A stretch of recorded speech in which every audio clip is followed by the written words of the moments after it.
Assalamualaikum warahmatullahi wabarakatuh. Innal hamdalillah nahmaduhu wa nasta'inuhu wa nastahdihi wa nastaghfiruh wa na'udzu billahi min shururi anfusina wa min sayyiati a'malina. Man yahdihillahu fala mudilla lahu wa man yudlil fala hadiya lahu. أشهد ونشهد أن لا إله إلا الله وحده لا شريك له وأشهد أن سيدنا محمدا عبده ورسوله اللهم صل على سيدنا محمد. أعوذ بالله من الشيطان الرجيم بسم الله الرحمن الرحيم قل هو الله أحد الله الصمد لم يلد ولم يولد ولم يكن له كفوا أحد. Tuan-tuan, puan-puan, mahasiswa-mahasiswi yang dirahmati Allah sekalian, alhamdulillah, pertama-tamanya marilah kita mengucapkan kesyukuran kehadrat Allah Subhanahu wa taala kerana dengan izin dan kurniaannya dapat sama-sama kita berada di bawah satu bumbung di dalam rumah Allah taala ini untuk sama-sama kita menunaikan salat fardu maghrib secara berjamaah,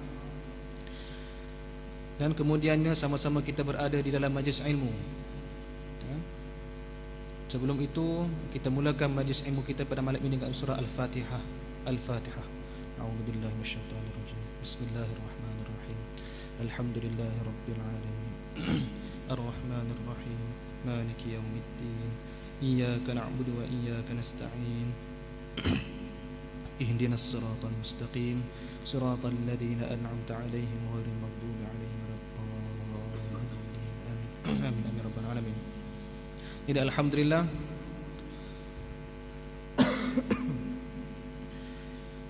kita masih lagi berpeluang Allah Ta'ala memberikan kepada kita nikmat kesihatan yang baik, tubuh badan yang cergas, dapat menggerakkan kaki kita ke arah perkara-perkara yang baik. Nah, Allah Ta'ala masih memberi peluang kepada kita nyawa, umur yang berpanjangan. Bukan sahaja umur, tetapi Tuhan bagi kepada kita redha lagi. Jadi kita berdoa mudah-mudahan segala yang kita lakukan, segala yang kita amalkan, mudah-mudahan diterima oleh Allah Subhanahu wa taala. Jadi insya-Allah kita menyambungkan lagi kuliah kita pada malam ini berkaitan tentang mari memahami dan menghayati bacaan salat. Tetapi sebelum tu kita mulakan dulu dengan muqaddimah. Kebiasaannya muqaddimah saya bawa dua kitab. Kitab yang pertama kitab Al-Bidayah wan Nihayah. Itu cerita berkaitan tentang umat-umat yang terdahulu, lebih khusus kepada umat ataupun nabi-nabi yang di kalangan Bani Israel.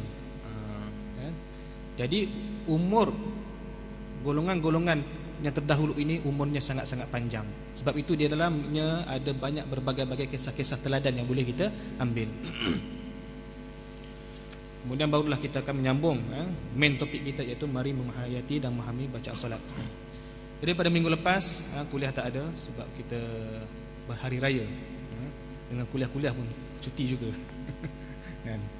Jadi pada minggu ini kita teruskan kuliah kita, yang mana pada malam ini muqaddimahnya adalah kisah seorang ahli abid, seorang ahli ibadah.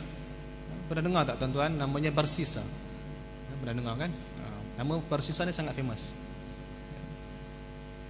Yang mana secara umumnya Barsisa ini adalah seorang ahli ibadah. Kisahnya banyak versi. Ada yang mengatakan dia beribadah di dalam gua selama 60 tahun. 60 tahun, bayangkan. Kerjanya adalah beribadah semata-mata, tidak buat kerja lain. Makan pun makannya sikit-sikit gitulah. Tapi pekerjaan dia adalah beribadat. Itu kerja dia. Ini tetapi di dalam kitab yang saya bawa ini, dalam kitab Al-Bidayah wan Nihayah ini, versinya lain tetapi lebih kurang sama je cerita dia. Kisah bagaimana dia telah tergoda dengan pujuk rayu syaitan, hasutan syaitan itu.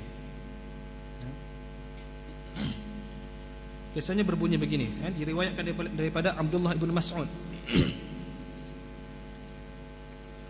Ketika menghuraikan sebuah kisah berdasarkan firman Allah Subhanahu wa taala, a'udzubillahi minasyaitonir rajim, kamathali syaitani idz qala lil insani kfur falamma kafara qala inni bari'um minka inni akhafullaha rabbal alamin fakana 'aqibatahuma annahuma fin nari khalidain fiha wa dzalika jazaa'udz zalimin. Suratul Hasyr ayat 16 hingga ke-17. Yaitu sikap kaum munafik dengan kaum Yahudi samalah seperti sikap syaitan ketika ia berkata kepada manusia. Nampak tak? Tuhan bagi perumpamaan di dalam ayat ini ketika Ibnu Mas'ud menghuraikan ayat ini, dia mengatakan bahawasanya orang munafik dan orang kafir, orang Yahudi, samalah seperti kata-kata syaitan ketika syaitan ini menghasut manusia. Nampak? Sifat dia sama. Apa yang mereka kata? Apa yang syaitan kata? Berlaku kufurlah engkau. Syaitan kata kepada manusia, berlaku kufurlah engkau. Setelah orang itu berlaku kufur dan tetap terkena azab, dia dah kufur, kemudian terkena balasan dia, berkatalah syaitan kepadanya, kepada orang yang dihasut tadi ni, sesungguhnya aku adalah berlepas diri daripada kamu. Inni bari'um minka. Aku ini berlepas diri daripada kamu, tak nak bertanggungjawab. Kerana apa? Kerana sebenarnya aku takut kepada Allah, Tuhan yang menguasai seluruh alam. Nampak tak? Syaitan, iblis ni, dia mengakui Allah Subhanahu wa taala itu adalah Tuhan yang perkasa, yang azim dan sebagainya. Dia percaya dan dia mengatakan memang dia beriman bahawasanya Allah taala itu hanya satu. Tetapi disebabkan keingkarannya terhadap perintah Allah taala supaya sujud kepada Nabi Adam, akhirnya Allah taala laknat dia sampai hari kiamat. Sedangkan dalam masa yang sama dia memang takut kepada Allah taala. Itu aja. Hanya kerana kebongkakan ego dia, sombong, dia tak nak sujud kepada Nabi Adam, Allah taala telah laknat dia. Tetapi sebelum Allah taala campakkan dia ke bumi, Allah taala telah memenuhi permintaannya. Supaya apa? Supaya dia kata, aku bersumpah aku akan menghasut seluruh anak-anak cucu Nabi Adam ini. Tuhan bagi. Nampak? Tuhan bagi. Tuhan tak halang, Tuhan bagi. Tetapi Tuhan kata engkau boleh hasut semua anak Adam, melainkan orang-orang yang iman, orang-orang yang bertakwa kepada aku, kau tak boleh dekat kepada mereka. Itu janji Allah Ta'ala, kepastian dia. Nak buat apa buatlah, tetapi ingat, kau tak boleh nak mendekatkan diri pada orang yang beriman dan orang yang bertakwa dan orang yang beramal saleh. Nampak? Dengan itulah bila syaitan ini suka menghasut kita, hasut kita, kita pun terpedaya, kita buat. Syaitan kat tangan, berlepas diri, kan? Tak masalah. Siapa suruh kau ikut? Aku punya kerja memang suruh hasut dia. Ikut tak nak ikut itu kamu punya pasal. Sekarang ni bila kamu dah terkena azab, kamu dah kena penyakit dan sebagainya, aku berlepas diri pada kamu. Aku tidak bertanggungjawab. Ini bari'um minka, syaitan kata. Samalah seperti sifat-sifat yang ada pada orang munafik dan orang Yahudi. Ketika mana berlaku perang Ahzab, perang Ahzab, di dalam kota Madinah itu ada orang-orang munafik yang sentiasa memberi tekanan kepada Rasulullah sallallahu alaihi wasallam. Musuh dalam selimut ini berada di dalam sekitar kota Madinah ini. Nabi tahu tetapi Nabi tidak berkata apa-apa. Tetapi Nabi percaya bahawa Allah Subhanahu wa taala akan membantu. Akhirnya dengan angin Allah taala hantar kepada tentera Ahzab ini, sekutu-sekutu ini hancur habis. Pertebaran kemah-kemah di kalangan kaum kafir Quraisy punya pasukan tentera ni. Jadi tuan-tuan dan puan-puan yang dirahmati Allah sekalian, kemudian maka kesudahan keduanya bahawa mereka ditempatkan di dalam neraka, kekal mereka di dalamnya, dan yang demikian itulah balasan makhluk yang zalim. Itu adalah kita kata perumpamaan orang munafik dan orang Yahudi sama seperti syaitan ini. Kata-kata mereka kepada orang Islam. Menurut Ibnu Mas'ud dia kata, seorang perempuan, dia masuk cerita lah ni, seorang perempuan yang mempunyai 4 orang saudara lelaki, 4 orang saudara lelaki telah mengembala kambing. Jadi seorang perempuan ini dia ada 5 adik-beradik, 4 orang lelaki, seorang perempuan. Jadi pada satu hari mereka ini pergi ke satu rumah. Beliau kemudian bermalam di sebuah tempat ibadat kepunyaan seorang rahib. Pada satu hari mereka ini berteduh ataupun menumpang di sebuah rumah, yang mana rumah itu kepunyaan seorang rahib. Rahib ni apa dia? Hanya ibadat lah. Orang yang beriman dengan kitab Taurat, Injil, Zabur, ini dipanggil ahli ibadat, ahli kitab, rahib lah kerjanya, rahib. Kalau bahasa kita apa Tok Kiai lah kita, Pak Kiai, Tok Imam, sesuai Tok Imam, sesuai juga. Pak Kiai lah kita kata, kerjanya beribadat, tafakur, duduk zikir sebagainya. Kemudian Ibnu Mas'ud menambah, rahib tersebut telah turun ke bawah dan terlihat perempuan itu. Boleh kita gambarkan lah, kisah ini kemungkinan rumahnya 2 tingkat lah. Pada waktu malam, rahib ini mungkin nak turun nak minum air ke apa ke, turun-turun terlihat perempuan di situ. Mungkin perempuan itu dalam keadaan yang menggairahkan. Lalu rahib tadi nak buat apa? Naik syekh lah. Naik syekh. Tu naik syekh. Kan? Dia dah datang gelora nafsu dia tu. Rahib tersebut telah turun ke bawah dan terlihat perempuan. Beliau telah digoda oleh syaitan sehingga menyebabkan beliau melakukan perbuatan terkutuk itu dengan perempuan itu. Dan naik syekh dan sebagainya ni, akhirnya berlakulah perzinaan di antara rahib tadi ni dengan seorang perempuan tadi. Kemudian apabila perempuan itu hamil, bila dah buat zinaan tu, akhirnya perempuan itu hamil. Kemudian perempuan itu datang kepada rahib tadi ni. Dia kata, wahai rahib, sesungguhnya perut aku ni, di dalam perut aku ini ada mengandungkan anak engkau, wahai rahib. Lalu pada ketika itulah syaitan datang menjelma sebagai seorang lelaki dan dia berkata kepada Barsisa tadi ni. Kata, wahai Barsisa, sesungguhnya engkau ini adalah orang yang terpelihara. Engkau ini adalah orang yang terhormat. Semua orang kampung tahu engkau ni adalah seorang ahli ibadat. Kau beribadat selama puluh-puluh tahun. Orang semua dah tahu, dah memang ma'ruf, dah memang kau dikenali sebagai seorang orang yang terhormat. Kalau orang tahu engkau telah membuat perzinaan dengan perempuan ni, apa berlaku? Sudah pasti mereka akan bunuh engkau. Sudah pasti mereka akan mencerca engkau. Sudah pasti mereka akan menghina engkau. Lalu Barsisa tadi tanya kepada iblis tadi, Wahai hamba Allah, dia kata, apa yang aku nak buat? Perempuan ni datang kepada aku. Nampak, syaitan dah mula masuk jarum. Dia kata, nak tunggu apa lagi? Bunuh je lah. Bila bunuh perempuan ni, maka segala bukti-bukti kejahatan kau akan tertutup. Keaiban kau akan dijauhkan. Syaitan ni punya kerja dia.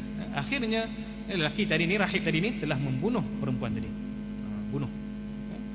Bila bunuh, tanam pula mayat tu. Bukan bunuh saja, bunuh dan tanam tanpa diketahui oleh saudara-saudaranya lain tadi ni. Okey. Kemudian syaitan ini kerjanya memang licik. Pada waktu malam tersebut, syaitan ini datang ke dalam mimpi saudara-saudaranya lelaki tadi ni. Saudara-saudara perempuan tadi yang lelaki, syaitan ini telah datang ke dalam mimpi setiap orang tadi ni.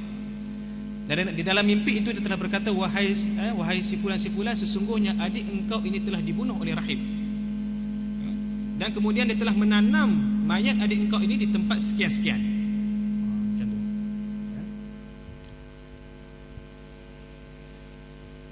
Kemudian pada waktu pagi, bila datang pada waktu pagi, salah seorang daripada saudara lelaki bangun, dia kata kepada adik-adik yang lain, dia kata, demi Allah, ini sifat-sifat yang ada pada biasanya orang Arab begitu, dia suka bersumpah, wallahi itu biasa, nak menunjukkan bahawasanya benda itu betul-betul, walaupun dia tipu walaupun kadang-kadang dia tipu, tetapi dia biasa suka bersumpah, wallahi itu benda biasa bermain di bibir dia. Jadi kita kena berhati-hatilah bila sebut wallahi ni. Mungkin 10% kita percaya tu. Kadang-kadang kalau orang bukan Islam pun, kalau kamu pergi ke negara-negara Arab ni, Mesir dan sebagainya, dia suka bersumpah wallahi, bermain di bibir dia. Itu benda biasa. Tambah-tambah nak mengatakan barang yang dia jual tu adalah benda bagus. Wallahi saja, wallahi. Kita pun terikut-ikut wallahi juga kita. Itu benda biasa berlaku di negara Arab. Jadi dia kata wallahi, dia kata, demi Allah, semalam aku telah bermimpi sesuatu. Aku tidak tahu sama ada hendak menceritakannya ataupun tidak. Lalu saudara-saudaranya pun menjawab, ceritakanlah. Lalu dia pun bercerita. Bila cerita-cerita dan sebagainya, 3 orang saudaranya lain pun menjawab, demi Allah, sesungguhnya kami juga bermimpi benda yang sama. Nampak syaitan punya permainan? Dan masuk ke dalam mimpi semua, dan plot cerita yang sama, tidak berubah sikit pun. Benda yang sama juga di mimpi. Lalu mereka pun berkata sama sendiri, pasti ada sesuatu yang telah berlaku. Mereka kemudian menyiapkan kelengkapan untuk membunuh rahib itu. Dah tahu adik dia kena bunuh, adik dia kena bunuh, dia kena zina sebagainya. Makalah si abang-abang tadi ni, abang-abang ni pun jom, angkat parang dan sebagainya, pergi ke rumah rahib tadi. Pergi ke rumah rahib dan tangkap rahib tadi. Tangkap rahib tu, ikat dia dengan hasrat nak membunuh rahib tu. Lalu bila dalam keadaan genting macam tu, datanglah syaitan menyerupai orang yang sama juga. Orang yang sama juga, dia menyerupai orang yang sama, datang kepada rahib tadi. Dia pun berkata kepada rahib, wahai rahib, sesungguhnya akulah penyebabnya. Dia mengaku, wahai rahib, sesungguhnya aku ni penyebab dia. Syaitan kata kepada rahib ni. Rahib ni bila dengar macam tu, mula nak marah. Sebab engkau lah ni. Memang syaitan kata memang aku penyebab dia. Dia pun lembutlah hati. Termakan pucuk rayu juga. Di saat genting macam tu pun syaitan boleh datang. Lalu apa yang syaitan kata? Lalu Ibnu Mas'ud menyambung lagi. Rahib itu kata apa? Syaitan tadi kata apa? Sesungguhnya dia kata, tiada sesiapa yang dapat menolongmu melainkan aku. Syaitan kata, aku ni penyebab dia, maka sekarang ni aku datang nak bertanggungjawab kepada kamu. Sekarang ini tiada siapa yang boleh menyelamatkan kamu melainkan aku sahaja. Syaitan kata macam tu. Yakinlah kita pun, yakinlah si rahib tadi ni pun, macam keadaan kita, dalam keadaan susah, datang orang nak membantu kita, kita pun yakinlah, oh betul orang ni nak bantu aku ni. Rupanya kena tipu lagi. Mana berlaku macam tu. Seorang sahabat kena ugut di KL. Ramai datang keliling dia, minta duit dengan dia. Tiba-tiba datang seorang mamat ni datang. Assalamualaikum. Waalaikumsalam lah, ingat nak bantu dia. Rupanya sama juga. Tolak ke tepi. Allahu Rabbi. Jadi kisah ni gini. Lalu Ibnu Mas'ud menyambung lagi, dia kata rahib tadi tersebut, dia kata apa? Kalau engkau nak berlepas diri daripada ikatan ini, daripada bahaya ini, maka kau sujudlah kepadaku. Ini kata-kata syaitan yang telah diceritakan oleh Ibnu Mas'ud. Kau nak berlepas diri daripada ikatan ini, bahaya ini, kau kena sujud kepada aku. Lalu sujudlah, dipendekkan cerita, lalu sujudlah rahib tadi ini kepada syaitan iblis tadi. Elok dia sujud, angkat dia sujud tu, terus dia kena bunuh oleh saudara-saudara perempuan tadi, yang akhirnya dia mati dalam keadaan kafir kepada Allah Subhanahu wa taala. Yang mana 60 tahun tadi yang dia telah beribadat selama 60 tahun tadi ni terbatal semua amalan dia. Hanya kerana apa? Kerana satu sujud kepada iblis laknatullahi alaihi. Hanya itu saja. Moral cerita dia adalah syaitan ini tipu dayanya, makar dia tu, makar dia adalah rancangan-rancangan jahat, sangat-sangat licik dan sangat-sangat halus. Di saat kita membuat kebaikan pun dia boleh datang lagi kepada kita. Kita buat baik pun dia boleh datangkan perasaan riak dan sebagainya. Apatah lagi buat benda jahat, memang itu memang kerja dia. Jadi kita kena jaga-jaga dengan tipu daya syaitan yang sangat-sangat halus. InsyaAllah pada minggu-minggu yang akan datang kita akan datangkan lagi satu cerita berkaitan dengan ahli ibadat juga, yang telah ditipu oleh iblis juga. Yang mana ahli ibadat tadi ni nak menebang pokok, tetapi telah berlaku dialog antara iblis dan yang tu.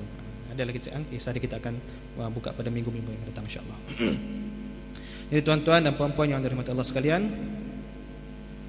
moga-moga dengan mukadimah tadi ini mampu memberi pengajaran kepada kita bagaimana kita nak menghindarkan diri daripada hasutan syaitan. Yang mana setiap hari syaitan ini kerjanya, walaupun kita tidur, dia tidak tidur. Kita berjaga, dia lagi lincah. Sebab tu syaitan ini dia berada, dia punya waktu aktif daripada 3 waktu. Pada waktu tengah hari, waktu tengah hari itu, waktu matahari merembang di atas langit tu. Pada waktu itu, waktu yang syaitan sangat-sangat aktif. Dia buat litar. Sebab itu pada waktu itu Rasulullah SAW sunatkan kepada kita untuk tidur sebentar, waktu qailullah tu. Waktu yang kedua, waktu syaitan aktif pada waktu maghrib, waktu senja tu. Sebab itulah orang tua-tua kita dulu, mak ayah kita dulu, kalau datang waktu maghrib, dia suruh tutup pintu dan tingkap. Adalah sebab dia. Sebab waktu tu memang syaitan berkeliaran waktu tu. Tambah-tambah bila dengar waktu azan, lari dia masuk ke bilik air. Lari dalam keadaan dalam hadis Nabi tu cerita dalam keadaan terkeluar-keluar najis dia. Dengar lawangan azan tu, syaitan ini lari daripada lawangan azan, sakit dengar lawangan azan ini sampai terberak-berak dia. Tapi kita tak nampak lah. Tapi benda itu diceritakan hadis Nabi. Dan kemudian pada waktu tengah malam, waktu malam-malam ni. Sebab tu waktu malam-malam ni cukup bahaya. Bersendirian, berdua-duaan, dia laju, dia punya apa? Kuasa jahat dia tu lagi cepat, lagi aktif itu. Sebab tu syaitan waktu tu dia sedang aktif. Jadi insya-Allah kita akan sambung lagi topik kita yang seterusnya. Siapa yang ada buku, pada muka surat yang ke-18. 6 kunci khusyuk salat. Apakah kunci-kunci untuk kita mendapatkan khusyuk salat? Di dalam buku ini sebut 6, tetapi sebenarnya banyak lagi.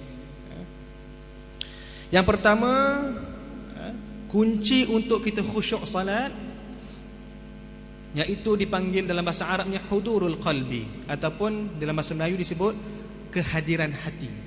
Hudurul qalbi, kehadiran hati, menghadirkan hati kita, dari situ dulu memahami, menghayati dan sebagainya. Dia kata makna kehadiran hati ialah ketika menunaikan salat, segala tumpuan diberikan kepada salat dan mengosongkan fikiran ataupun mengosongkan hati daripada sibuk memikirkan perkara-perkara yang lain, sama ada yang penting ataupun tidak penting. Urusan keduniaan kita tolak ke tepi. Apa-apa sahaja urusan, sama ada penting ke tak penting, kita tolak ke tepi dan kita kosongkan fikiran kita daripada memikirkan perkara-perkara ni. Sebab waktu itulah satu-satunya waktu untuk kita bermanja-manja dengan Allah, untuk kita bermunajat kepada Allah, untuk kita mengadu dengan Allah, untuk kita memuji Allah pada waktu itu, pada waktu solat itu.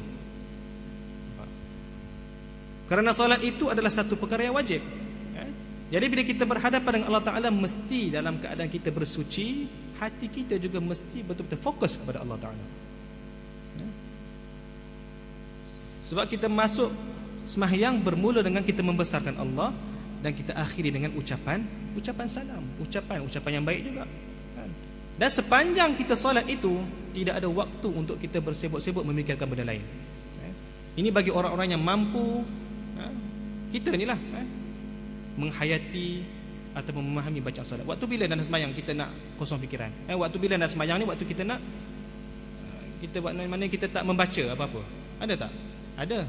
Pada waktu imam tengah baca surah Fatihah kan, waktu imam baca surah Fatihah itu cuba memahami, cuba menghayati itu apa yang imam baca. Alhamdulillahirabbil alamin arrahmanir rahim. Barulah kita tak sibuk dengan fikir benda-benda lain. Tapi kalau kita kosong fikiran, kemudian ni syaitan dia masuk dah ni. Dia masuk mula dia fikir. Sekejap je. Dia masuk fikir kita, assignment tak siap, kunci motor kat mana pula, kasut baru beli duduk kat luar kan. Kasut masalah tu. Beli sampai 200 untuk Dr. Kadin ni kasut tu. Terbawa hari ni ke masjid. Allah, tak khusyuk solat kita.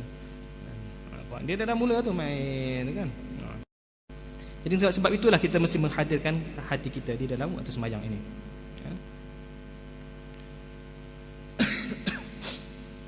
Jadi dia kata apa lagi? Pada perenggan yang ketiga dia kata, sebenarnya jika hati seseorang tidak turut hadir ketika menunaikan sembahyang, menunaikan salat, bukanlah bermakna hatinya kosong daripada urusan lain. Sebaliknya ia diisi oleh perkara duniawi yang lain yang dianggap penting dan mendapat perhatian dalam kehidupannya. Teringat kepada kerja-kerja yang belum diselesaikan, apatah lagi kerja-kerja itu yang mendatangkan sumber pendapatan bagi dia. Itu lagi lah. Projek berjuta-juta, tengah bercakap dengan kawan ni, waktu sembahyang datang. Kawan daripada London, projek 20 juta punya projek ni, macam mana ni? Terlepas ni habis ni. Ini Tuhan nak bagi ujian kepada kita ni. Tangguh sekejap. Datang semayang, berdoa, ya Allah Tuhan, mudah-mudahan Engkau perkenankanlah doaku, berikanlah kebaikan kepadaku. Balik, sambung balik dengan meeting. Tak ada masalah, kan? Mana dah tahu dengan kita semayang itu Allah Ta'ala memberi keberkatan lagi dalam urusan kehidupan kita. Jadi nak tak nak kita mesti sembahyang. Jadi dia kata apa lagi? Bagi menimbulkan rasa kepentingan dan nilai yang tinggi dalam solat, kita perlu menanamkan, kita perlu memupukkan keimanan dan keyakinan bahawa bahawa di dalam diri ini kita hidup di atas dunia ini sebagai jambatan untuk menuju ke hari akhirat. Hidup di atas dunia ini sebagai satu jambatan. Kita bermula daripada satu titik, dan akhirnya kita berjalan di atas landasan satu perjalanan, yang mana di dalam perjalanan ini banyak dia punya simpang siur dia. Di mana RNR dia, di mana exit dia yang betul, ada persimpangan yang betul, ada persimpangan yang salah, ada tempat parking yang salah, ada tempat yang kita kena singgah tempat yang betul. Semua ini dalam perjalanan. Sekarang ini kita berada di dalam satu perjalanan, yang mana akhirnya kita akan bertemu dengan dua persimpangan, yang mana persimpangan ini adalah sama ada neraka ataupun syurga.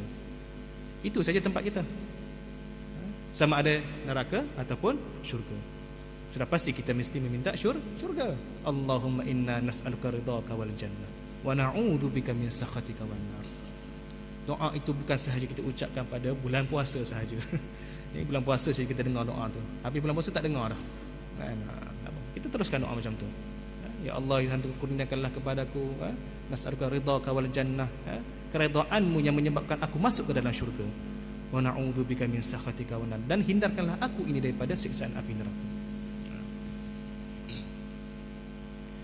Jadi kalau kita ada perasaan itu di dalam hati kita, barulah kita akan masuk, ada timbul perasaan hati kita bahawasanya akhirat adalah jauh lebih penting daripada kehidupan di atas dunia. Di dalam sembahyang tu, habis sembahyang nak fikir dunia, fikirlah dunia. Di dalam sembahyang tu, fa idza qudiyatis salah fantashiru fil ard, kata sekiranya kamu telah menunaikan sembahyang dan sebagainya, maka bertebaranlah di muka bumi dan menuntutlah kelebihan-kelebihan daripada Allah Taala ini. Kerja-kerja inilah kita kata. Waktu sembahyang kita fokus betul-betul. Dan sebab itu dia kata salah satu kunci dan punca menyebabkan kita selamat di akhirat ialah solat.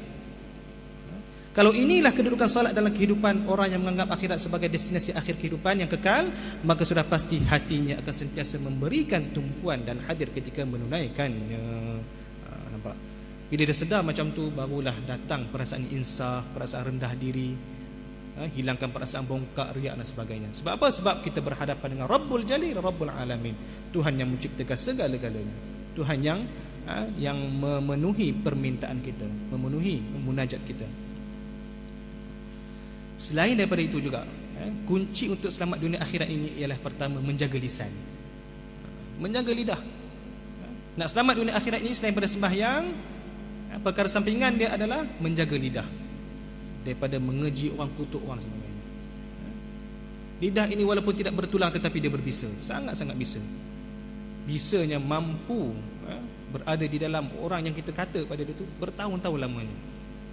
Sebab itu sekarang kita tengok ramai orang yang ada perasaan hasad dengki akibat daripada perbuatan lisan.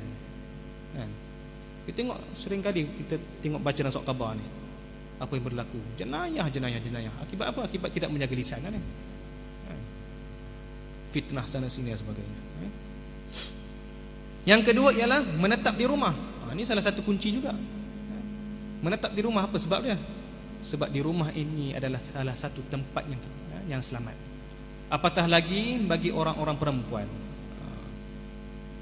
pada waktu-waktu yang tidak sepatutnya dia berada di luar. Jadi dia kena duduk dalam rumah. Kalau nak keluar, kena pakai dalam keadaan yang menutup aurat. Bukan sahaja menutup urat. Ingat kan ni? Dia ada dua. Nak keluar pada rumah, bukan tutup urat, bukan sahaja tutup urat, tetapi kena tutup aurat. Tutup urat tutup juga, tapi ditutup dalam keadaan dia seolah macam bertelanjang juga lah, ketat dia tu. Jadi tutuplah aurat kita. Sebab itulah kehormatan kita. Sama dengan calon lelaki pun, nak main apa semua tu, pakailah seluar panjang, kan? Ini kata pakai seluar panjang susah lah ustaz, nak lari payah. Nanti pakai spender je lah, kata senang. Kan? Jadi pakailah tutpa yang boleh menutup aurat kita. Kemudian yang ketiga, nak selamat dunia akhirat ini, yang ketiga ialah menangis kerana takutkan Allah Ta'ala. Mata yang pernah menangis kerana takutkan Allah, mata yang menangis kerana menyesal di atas perbuatannya, mata yang menangis kerana menyesal di atas dosa-dosa yang telah dilakukan, mata itu tidak akan dibakar oleh api neraka. Nampak? Sebab itu kita kena berusaha untuk menangis. Sekeras mana pun kita ni, tidaklah hati kita sekeras Fir'aun.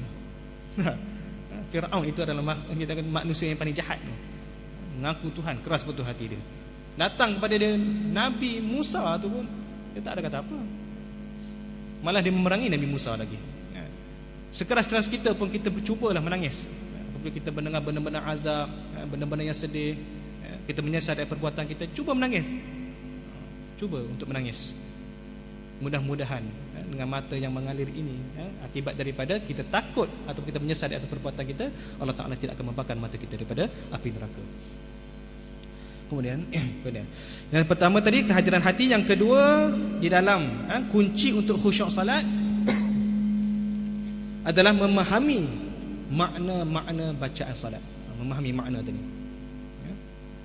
Orang yang menunaikan salat mesti memahami makna perbuatan dan bacaan serta lafaz yang diucapkan di dalam salat. Jadi dia kata memahami makna akan mudah terhasil apabila orang yang menunaikan salat itu memberi perhatian dan tumpuan terhadap munajat, permohonan, doa, permintaan dan sebagainya. Kesemua ini kalau kita mampu untuk memahami maknanya satu persatu perkata, moga-moga dengan bila kita memahami itu, kita bersibuk-sibuk untuk kita mengetahui, kita menghayati dan sebagainya, ketika itulah datanglah khusyuk di dalam sembahyang kita. Khusyuk. Kalau kita sekadar baca sahaja, sahlah sembahyang kita, tak ada masalah. Tetapi yang kita nak di sini adalah sembahyang yang tip top, sembahyang yang 100% ni betul-betul ingat kepada Allah Ta'ala. Itu yang kita nak. Walaupun seringkali gangguan demi gangguan datang, kita cuba elakkan. Aku sedang sembahyang, aku sedang berhadapan dengan Allah Ta'ala. Allah Ta'ala sedang memerhatikan aku. Inilah waktu aku nak sembahyang. Dah habis sembahyang takkan nak ulang sekali lagi. Nabi tak bagi macam tu. Kita sembahyang fardu ulang-ulang, Nabi tak bagi. Melainkan bagi orang yang nak mendapat pahala jamaah. Dia dah sembahyang dah tadi, kemudian dia tengok ada lagi satu kumpulan datang. Lalu dia berkata, nak sembahyang juga kau? Kita tak sembahyang. Dia pun jadi imam. Contohnya jadi imam untuk mendapatkan pahala jamaah tadi ni. Itu tak apa. Tapi saja-saja Nabi sembahyang seorang-seorang nak ulang balik sembahyang, tak bagi. Nabi kata tak bagi. Tak boleh macam tu. Sebab itulah bila kita memahami makna tadi ni, mampu untuk kita menghadirkan hati kita, supaya kita lebih khusyuk lagi. Sebab Nabi kata apa? Allah Ta'ala kata apa? Hatta ta'lamu ma taqulun, kata. Sehingga engkau mengetahui apa yang kau baca, apa yang kau cakap, barulah doa itu akan mustajab. Ni kalau kita baca je tak faham macam mana kita nak sampai benda tu. Kalau kita cakap dengan orang pun yang menyebabkan tidak dihadiri dengan kesungguhan hati kita, orang tu nak bagi kepada kita. Kita pujuk seseorang, tapi kita dah, orang yang tengok kita pun dah tahu dah kita ni cakap je, kan? InsyaAllah kita ni InsyaAllah InsyaAllah yang main-main. Tambah-tambah kawan-kawan kita dah 4-5 tahun bersama dengan dia, dah tahu dah pangai dah tu. InsyaAllah itulah habis. InsyaAllah 5 tahun InsyaAllah tak selesai kerja tu. Nampak? Kita dah faham tu kan?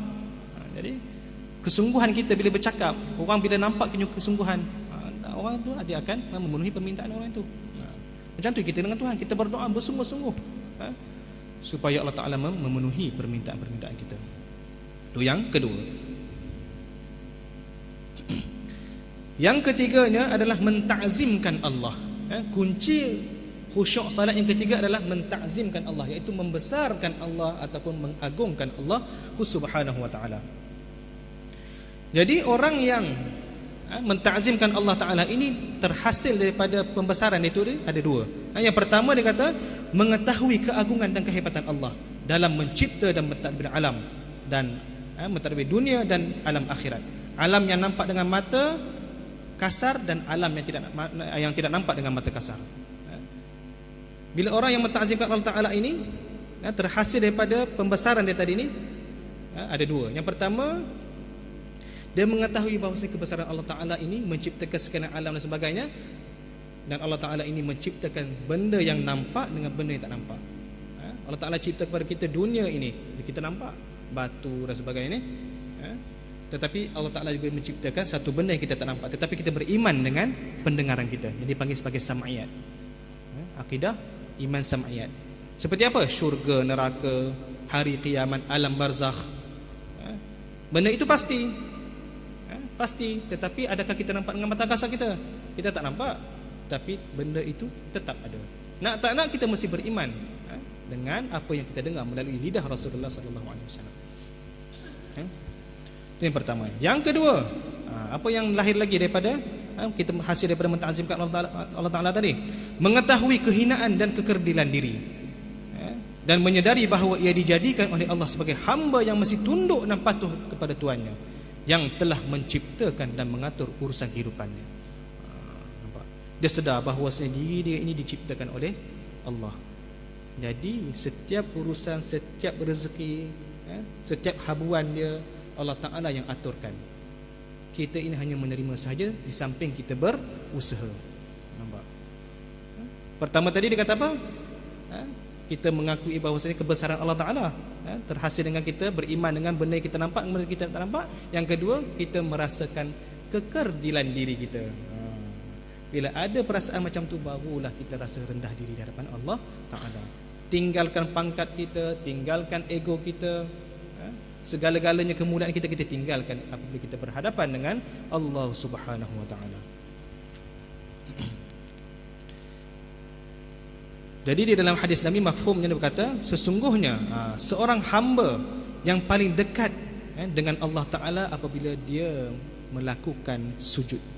Itulah saat dia paling hampir dengan Allah Ta'ala. Saat itu adalah saat 100% dia berada di hadapan Allah Ta'ala. Tuhan mendengar segala rintihannya. Tuhan mendengar segala permintaan dia. Sebab itu waktu kita bersujud ini, kita boleh berdoa. Kita boleh berdoa, tetapi doa kita doa yang umum-umum. Berikanlah kepadaku dunia, berikanlah kepadaku kebaikan dunia akhirat. Tapi jangan doa dalam bahasa Melayu. Doa dalam bahasa Arab. Doa dalam bahasa Arab. Rabbana atina fid dunya hasanah wa fil akhirati hasanah wa qina adzabannar. Tetapi doa itu jangan terlalu lama. Sekiranya kamu semayang berjamaah, ni imam dah bangun pun doa lagi dalam tu. Batas semayang kita. Kita kena ikut imam. Hatta imam sendiri pun kadang nak sujud, jangan sujud terlalu lama. Takut-takut jemaah di belakang ada yang mempunyai urusan-urusan yang lain. Jadi waktu sujud inilah waktu kita berhadapan dengan Allah, waktu kita bermanja-manja dengan Allah Ta'ala. Kemudian yang keempatnya, kunci untuk mendapatkan khusyuk dalam salat ini ialah rasa gerun dan takut. Khauf. Bahasa Arab ni panggil perasaan khauf, takut kepada Allah Ta'ala. Dia kata rasa gerun dan takut kepada Allah adalah satu perasaan di dalam jiwa yang akan lahir kesan daripada mengetahui kehebatan kekuasaan Allah dan kehendaknya yang sentiasa akan terlaksana tanpa ada sesuatu yang boleh menghalangnya. Bila Tuhan nak suatu benda itu, datanglah satu dunia menghalang, tidak berguna. Tuhan tetap buat. Kun fayakun, maka jadilah. Binalah rumah sekebal mana pun, setinggi mana pun, sehebat mana pun, bila Tuhan kata dia nak hancurkan rumah tu, jadi. Kita pernah dengar kisah-kisah kaum Ad, kaum Thamud, yang mana mereka ini telah diberi kebolehan untuk menebuk bukit-bukit ni, membina rumah-rumah di dalam tu, ukiran cantik dan sebagainya. Tetapi Allah Ta'ala murka kepada mereka. Sebab apa? Sebab mereka ingkar dengan Nabi mereka. Kaum Nabi Nuh, kata pula Nabi Nuh tu gila. Sebab apa? Sebab Nabi Nuh buat kapal tengah padang pasir, atas bukit lah. Dia kata memang sah lah kita ni, tak ikut dia pun tak apalah. Memang sah dia ni gila ni. Kita bersyukurlah sebab kita tak ikut dia. Sebab apa? Sebab tengok tu, dia buat kapal pula tengah-tengah bukit tu. Faham? Orang buat kapal kat laut, di pinggir laut, dia buat tengah-tengah tu. Sebab apa Nabi Nuh buat macam tu? Sebab itulah perintah Allah, kan? Da'autu qaumi lailan wa nahara. Nabi Nuh kata, aku mengajak kaum aku ini siang dan malam. Selama 950 tahun dia berdakwah kepada kaum dia. Falam yazidhum du'ai illa firara.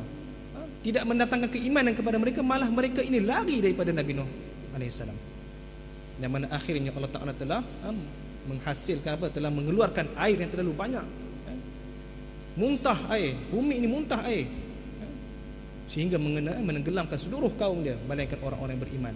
Hatta anak Nabi Adam, anak Nabi Nuh sekalipun mati. Tak nak ikut Nabi Nuh alaihissalam. Tuan-tuan dan puan-puan yang dirahmati Allah sekalian, ini kunci yang ke-6. 1, 2, 3, 4, 5, yang kelima.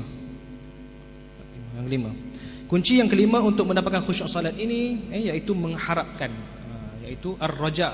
Dalam bahasa Arabnya panggil ar-raja'u. Bukan rojak kita makan tu. Itu rojak kun. Ini ar-raja'u. Ar-raja'u adalah mengharap. Jadi dia kata maksud mengharap di sini ialah orang yang menunaikan salat sentiasa mengharapkan rahmat, keredaan, kasih sayang daripada Allah Ta'ala. Kemudian dia mengharapkan apa lagi? Mengharapkan keampunan dan kurniaan Allah yang sentiasa membuka pintu keampunan, rahmat dan kurniaannya kepada hamba yang meminta dan hamba yang berharap dengan sepenuh hati kepadanya. Nampak? Tuhan bagi lagi kepada mereka. Orang yang mengharap ini bukan mengharap saja rahmat, tetapi mengharapkan lagi keampunan daripada Allah Subhanahu Wa Taala. Sebab itu bila kita sembahyang ini kita kena yakin, betul-betul yakin bahawa setiap apa yang kita minta ini Tuhan pasti akan perkenankan. Lambat cepat itu kerja urusan Tuhan. Kita kena yakin setiap yang kita doa ini, kalau kita faham maksudnya, kita kena yakin bahawasanya permintaan ini pasti Tuhan akan bagi. Tetapi lambat atau cepat itu urusan Allah Ta'ala. Kita tak dipaksa. Takut-takut nanti kita putus asa pula. Jangan. Semakin banyak kita minta kepada Allah Ta'ala, semakin suka Allah Ta'ala. Allah Ta'ala suka hamba-hambanya suka bermunajat kepada dia. Tambah-tambah hamba yang berdosa, orang yang buat maksiat ni beristighfar, minta lagi keampunan kepada Allah Ta'ala. Allah Ta'ala suka daripada orang-orang yang berangan-angan panjang ni. Bajet bagus lah kita kata. Sebaik-baiknya setiap kali kita buat kerja, kita bertawakal kepada Allah Ta'ala di samping kita berusaha. Kemudian yang seterusnya, yang terakhir ialah rasa malu. Al-haya'u. Bahasa Arab al-haya'u, rasa malu. Rasa malu dengan siapa? Dengan Allah Ta'ala lah. Iaitu orang yang menunaikan salat rasa malu kepada Allah atas segala kekurangan diri, kecuaian menunaikan hak Allah yang terlalu banyak, dan mengetahui bahawa Allah sentiasa memerhati segala perbuatan yang dilakukan. Muraqabah ni kita kena tahu, dan kita kena sedar bahawasanya Allah Ta'ala sentiasa memerhatikan setiap tindak tanduk hamba-Nya, sama ada di dalam diri ataupun apa yang kita ucapkan. Zahir batin Tuhan tahu semuanya. Kita tidak boleh terlindung daripada Allah Ta'ala. Tidak ada hijab kita dengan Allah Ta'ala. Allah Ta'ala mengetahui apa saja yang kita buat. Sebab itulah sabda Rasulullah SAW, dia kata, malulah kalian pada Allah dengan rasa malu yang sesungguh-sungguhnya. Jagalah kepala dan yang ada padanya. Jagalah kepala dengan apa yang ada padanya. Mata kita, hidung kita, telinga kita, mulut kita malu untuk buat benda-benda yang maksiat kepada Allah Ta'ala. Kemudian Nabi menyebut lagi, jagalah perut dan apa yang dikandungnya. Perut kita ni, makanan-makanan yang halal haram, kita kena tengok betul-betul syubahahnya macam mana. Pilih yang halal. Bila masuk ke dalam benda-benda yang haram ke dalam badan kita, maka akan terhasil daripada tubuh badan kita ini benda-benda yang haram juga. Akan menyebabkan hati kita keras dan kita bebal, dan kita tidak mahu untuk mendengar benda-benda yang baik.